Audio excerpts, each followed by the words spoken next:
तर विरोधक आणि सत्ताधाऱ्यांनी अजितदादा आणि संजय गायकवाडांवर कशा प्रकारे टीकेची झोड उठवली तेही आपण पाहूया।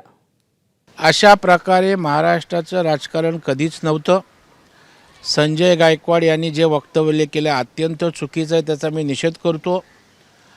अजितदादा त्या ठिकाणी जे म्हणाले की मतदार माझे काय मालक आहे का मतदान दिलं म्हणून, मी आजही दाव्यानं सांगतो मतदार हा निवडून दिलेल्या लोकप्रतिनिधीचा मालकच असतो। अशा प्रकारचं वक्तव्य करणं निंदनीय आहे, चुकीचं आहे असं माझं व्यक्तिशः स्पष्ट मत आहे। संजय गायकवाडांच्या पोटात जे होतं ते ओठात आलं, कारण महाराष्ट्रामध्ये 2000 मत विकत घेऊन सत्तेत आले काय हे जे काही चर्चा होती त्याला पूर्णविराम देण्याचं काम त्यांच्या वक्तव्यातून संजय गायकवाडांनी दिलेलं आहे।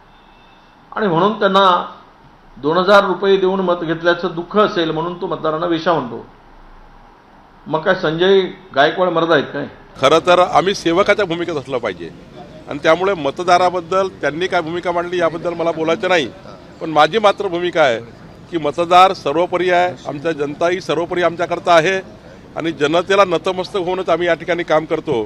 मी तुम्हाला मतदार वेशा वाटतात, त्यांचं मतदान तुम्ही पैसे देऊन घेतलं असेल, मी मान्य करतो। हां, तुम्ही त्यांना आता वेशा म्हणताय, कुणी मी तुमचा गुलाम आहे का, सालगडी आहे का असं अजितदादा पवार म्हणतायत।